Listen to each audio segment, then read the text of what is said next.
And we are live. Maybe. Waiting for the countdown. Okay, it looks like we are live. Good morning. Happy Sunday morning to everybody. I'm going to let the notifications go out here while I look up my live feed on my phone so I can see your comments. I hope you guys are having an awesome Sunday morning.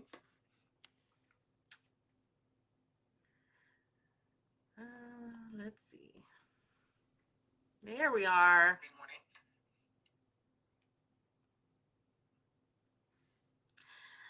See if anybody's awake this morning. I wish I could have slept in. Unfortunately, had no such luck this morning. Hello. Good morning. Carlotta? Is that how you say your name?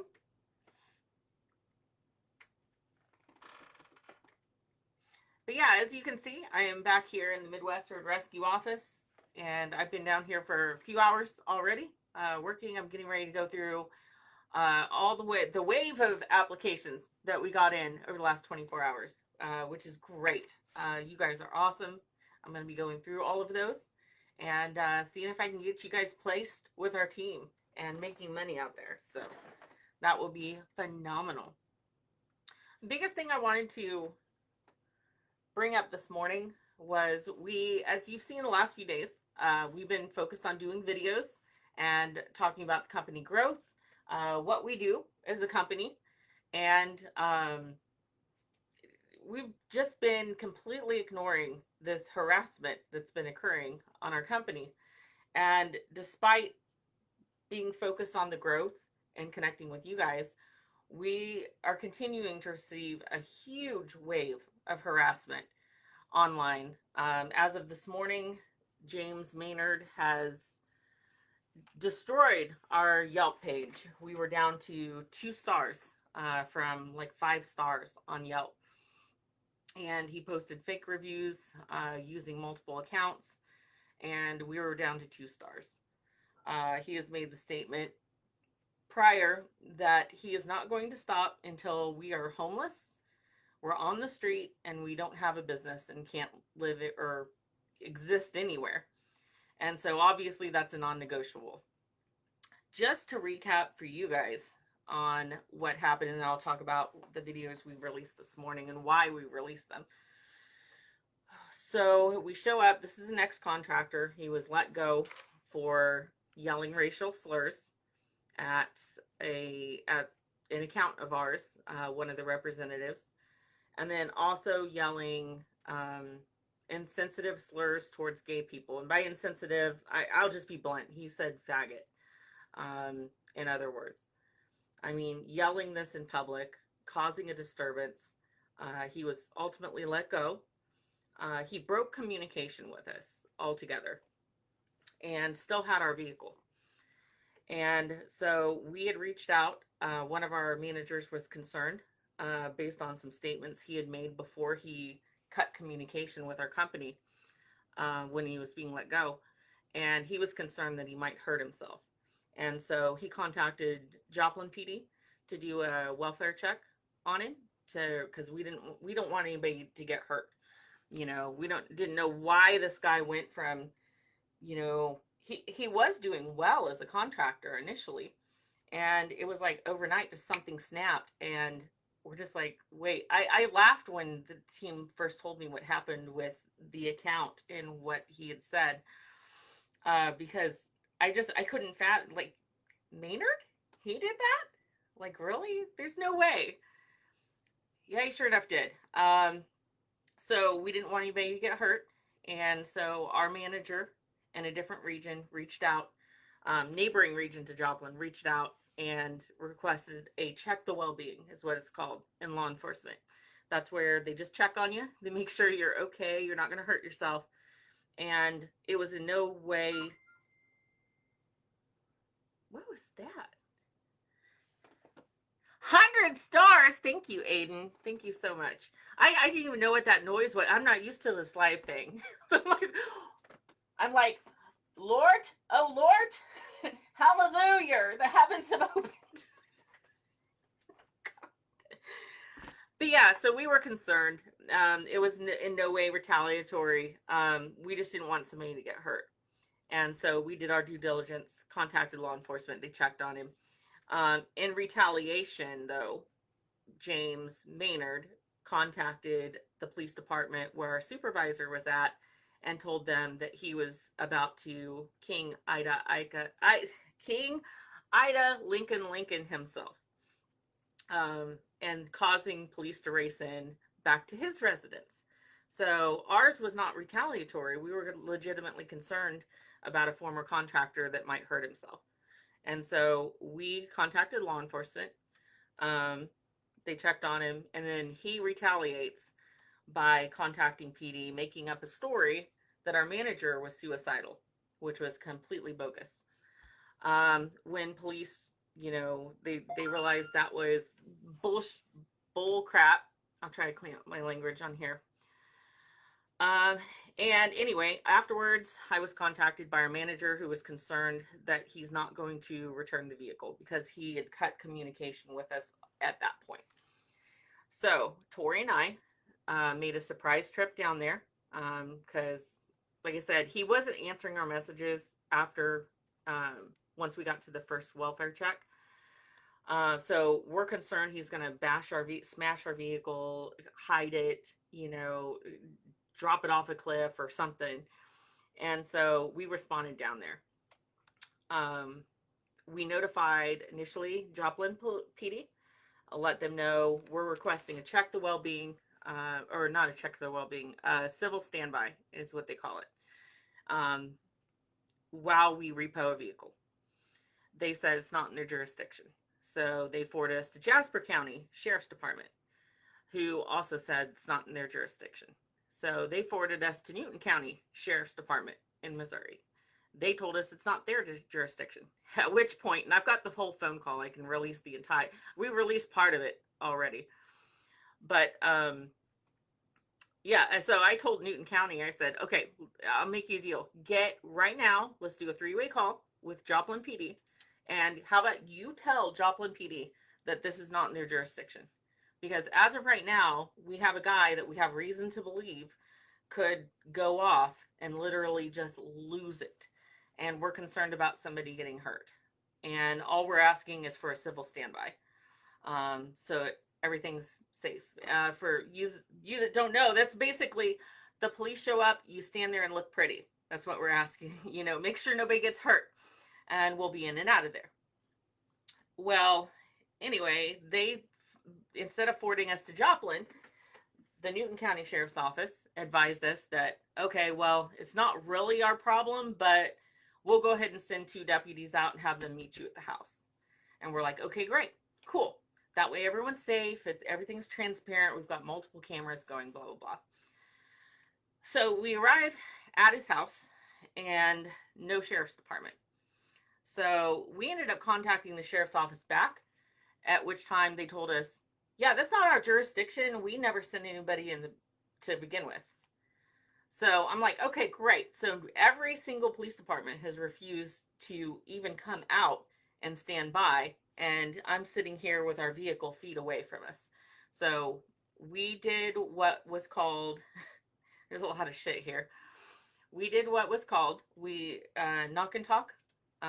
We encroached upon his curtilage. The curtilage is the front yard of your property where you have the sidewalk that comes up to your door. And it's perfectly legal to do a knock and talk. The reason we wanted to make contact was I was concerned he might have something in the vehicle. And I didn't want to just drive off with his things. I wanted to be courteous and give him the opportunity to remove anything out of the vehicle. And then we'll be on our way. No big deal. As you guys saw in the video, we were very polite and courteous to him. So anyway, we repo this vehicle, we leave the scene. We had no intentions of releasing this footage at all. The only reason we were recording on body camera at all was we were concerned he was going to fly off the handle, somebody was going to get hurt, or he was going to make some false accusation against our company, which he ended up doing. So good thing we filmed it. So we didn't come down for a film project. We were filming for our own protection because this is a repo, and a former contractor is a hostile situation, especially one that's upset at us, you know, siding with gay people and black people, because we don't discriminate. So anyway, we leave the scene. Long story short, it's like 2, 3 days later, he starts blasting us online. He posts fake reviews. He hit our Facebook. He hit our TikTok. He hit like every platform we've got, making false statements that we presented ourselves as police officers when we arrived, and that we trespassed on his property when we were told not to, and that the Newton County sheriffs told us not to arrive, and they warned us not to come to his property. And he also accused me of misconduct with a firearm and grabbing for my gun. So, since it was days over and over of him making these false accusations against our company online, and it's starting to damage us, he even somehow, I don't know how he did this, he breached some of our computer system, and he started reaching out to our customers directly and making up stories saying that we were sexual predators and stuff like that. We we have we have to background check people for all this. I have to go through a background even to do the deals with the motor clubs, mind you. So we've got all these false accusations. It's now financially damaging our company. He contacted all of our contractors, tried to induce a big mass walk off from the company so that our company would collapse and shut down overnight. He also started contacting our motor clubs and anybody we do business with. When he couldn't get anywhere, he started threatening them. And so all of this is going on. We're getting damaged financially. And so we made the decision to go public with the body camera footage. And that way people can see what actually happened. And clearly, you see, we didn't trespass. The sheriff's department said they were on their way. They had no problem with us doing the repo. In the end, they told us it was a civil matter and it's not their business anyway. Um, so you clearly see on the video, no misconduct with a firearm. We weren't yelling at him. We were very polite. Fact is, he was upset and he lost his shit. You know, instead of taking responsibility for what he did and why he got terminated, and the fact that he was holding on to a vehicle that we owned, um, instead of taking responsibility for that, he flew off the handle, attacked for days, and then, in our defense, we go public with the footage, which I think is appropriate. No addresses were given out, nothing like that. We just went public with the footage. So after we went public, it refuted every false accusation that he had made. He made himself look like a complete psycho, a complete idiot. And it completely restored our credibility as a company. And that's why I'm so passionate about cameras. I record phone calls. I have multiple cameras in the office, down the hallways, in our house. I have 7 cameras on the vehicle. Jordan's vehicle has three or more cameras. He has a body camera. We film everything, because we've had so many people attack us that it had to stop. And so he retaliated, and that's where you see these harassing phone calls begin. He was calling our business line so much it completely shut down our business operation for, God, I think 2 hours. And then I couldn't even get out on my personal number. I was trying to call the police here, for assistance, because my iPhone wouldn't let me block him, right?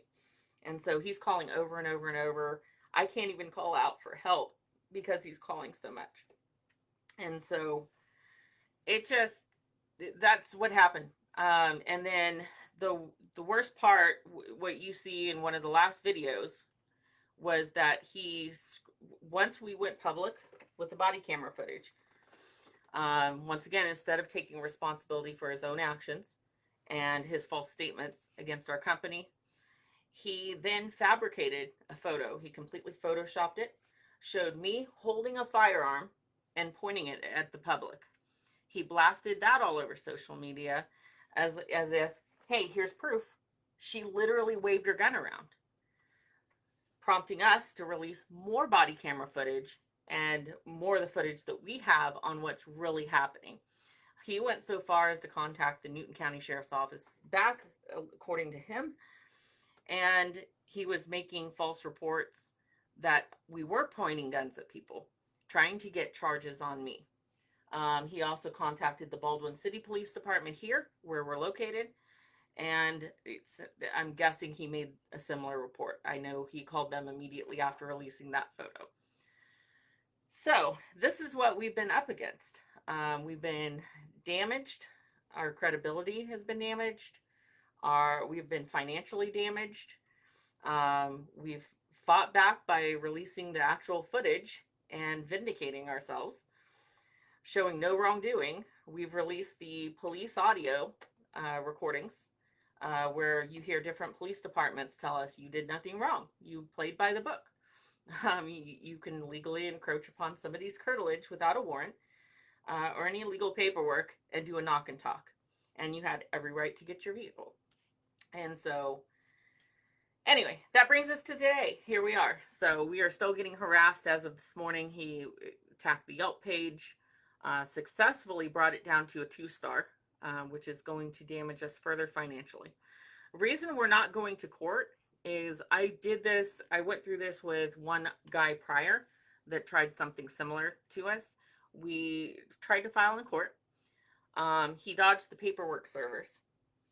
And we had 1 court date he didn't show, 2 court dates he didn't show, 3 court dates he didn't show.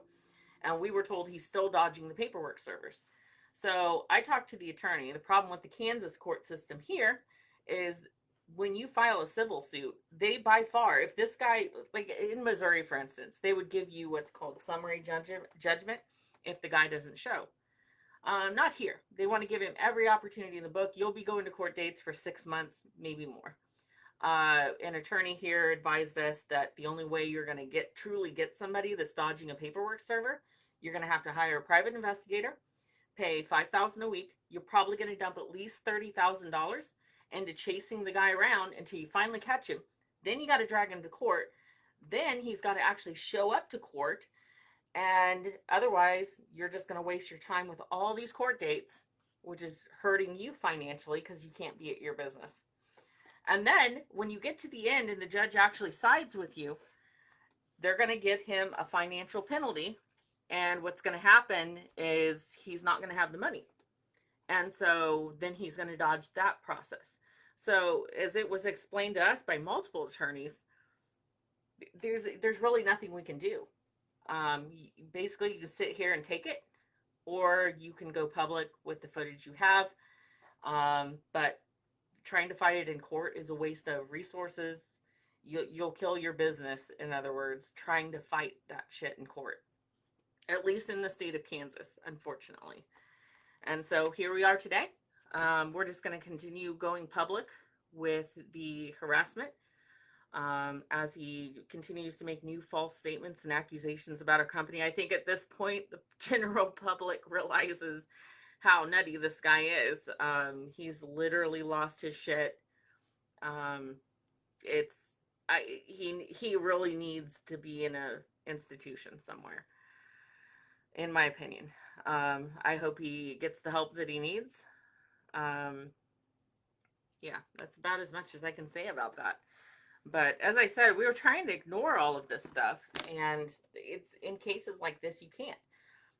When they're going to police departments making false police reports, and now each jurisdiction's got to deal with that. So I lost count on how many departments are involved with this right now. But when you got a guy fabricating photos, making criminal accusations against me and our company, if actually filing the police reports,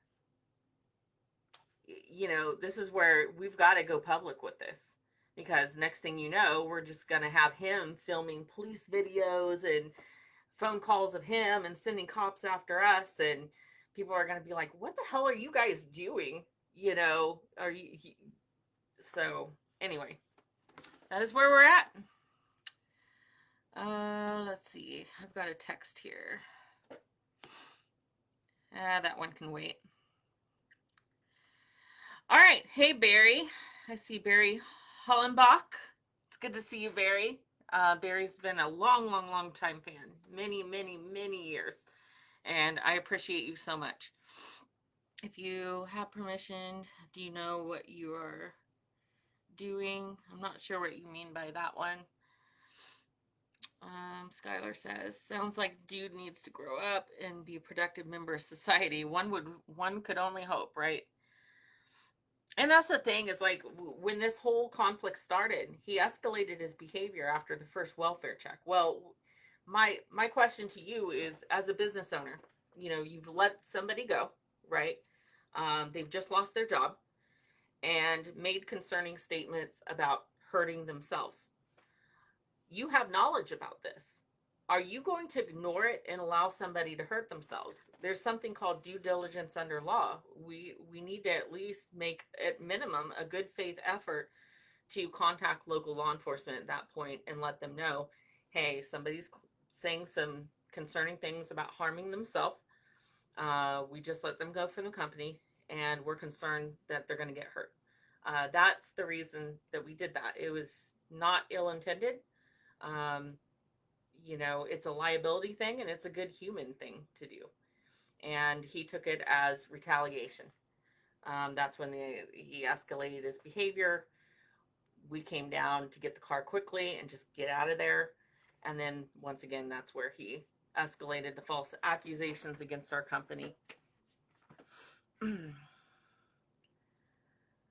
Let's see, slander, and I don't know why they are not charging him for that. So I will tell you that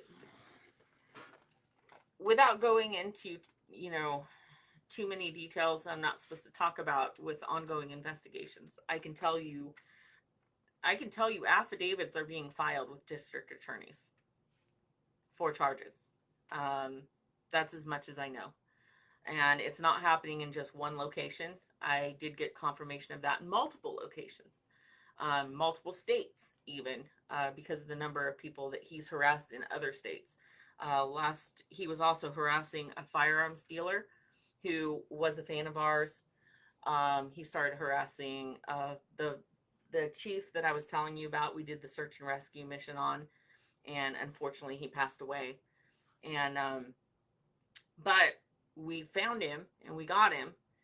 He started harassing the family and that fallen firefighter. I mean, this guy is going to try to hurt people, and it's sad to see. People like this need to be taken off the street. But as I said yesterday, my experience, the whole reason I left law enforcement was I was upset because the DAs and the local judges, they just kick these people loose right back on the street, or they put a slap on the hand. They ignore threats when it's reported to them. God, I must have submitted 10, 12 police reports on, we had reason to believe somebody was planning an escape at a local prison. And I reported it. I was brushed off as some emotional female, blah, blah, blah, blah, blah, blah, blah, blah. I was widely ignored. Lieutenant ignored me. Sergeant ignored me. Everybody ignored me. DA ignored me. Nobody cared. Well, it was like 3 weeks later. I was on my days off at home, and they had a prison break. And it was the guy that I'd been writing reports on.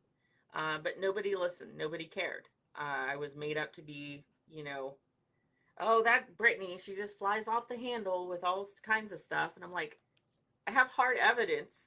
I have conversations. I have recordings of conversations with different people talking about cooperating with somebody on the inside. We suspect these individuals, that they're going to help them escape. They're going to cut the fence. They're going to time this when we're not checking the fences. It went so far. I remember I got written up by the sergeant at one point because I varied my patrols. And I was pulling vehicles over left and right and documenting who was on property,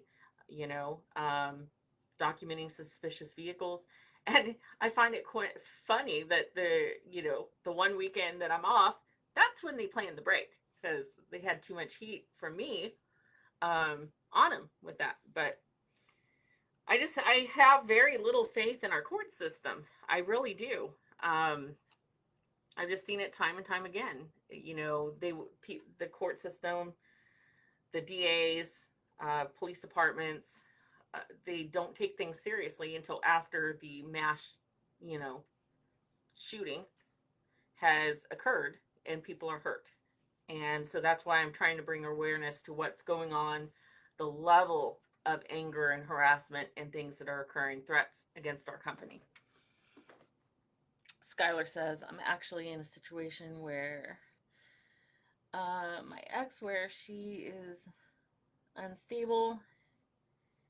Oh, yeah. Yeah, and that's another rough situation, you know. Um, are we still live, by the way? Looks like I'm frozen on my feed. Yeah, no, we're still live. But yeah, I mean, and that's the other thing is if somebody acts Looney Tunes enough, you know, despite the fact that they might hurt somebody, um, the go-to is to get them in an evaluation, put them in a mental institution for 30, 60, 90 days, whatever, get them on their meds, they get stable, they're calm, they cut them loose right back out on the street without charges because they've got mental issues. And despite the fact if they've hurt people, they've um, unalived people, they've, you know, committed all these crimes, they've wreaked havoc in society.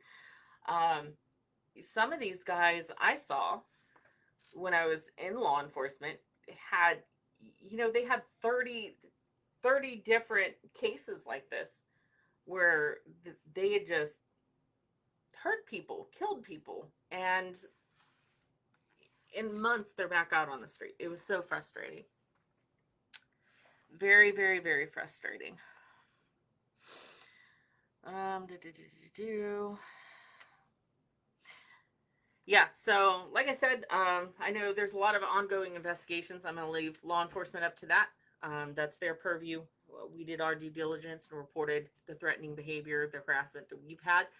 I do know at least some departments a number of departments have presented affidavits to the DA for charges. That's all I know. Where it goes from there is up to the DA in each state, each region, each county. So we'll see what happens with that. In the meantime, I'm going to continue to document things that happen here. And on a brighter note, I'm going to, before I go upstairs, I'm going to start.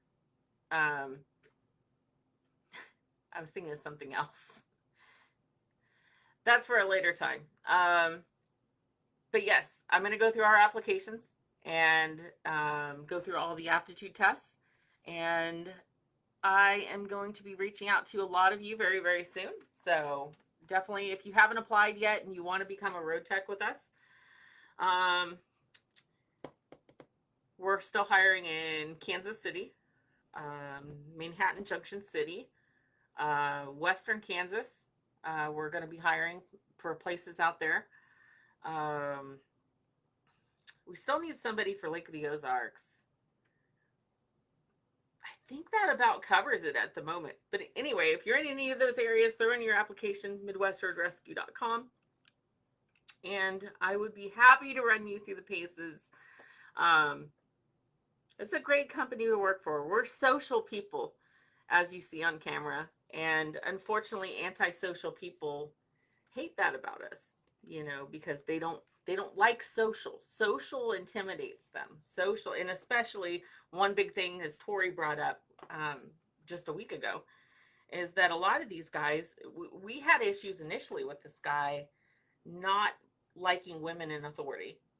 And we've since seen that after the fact. You know, it was women he was attacking, you know, with our different companies. And people like this do not like a woman in authority. They don't believe it's proper. And it infuriates them when a woman tells them what to do. And so it is what it is. We still live in a world where you have, you know, some of that stuff still happening. So it's unfortunate to see. But I will let you guys go. You guys enjoy your Sunday. I'm sure going to be enjoying my Sunday as well. Um, I've I've dealt with stuff like this for years, so this is nothing new to me, and we'll get through it just fine. We'll come out shining. So love you guys, and talk more soon.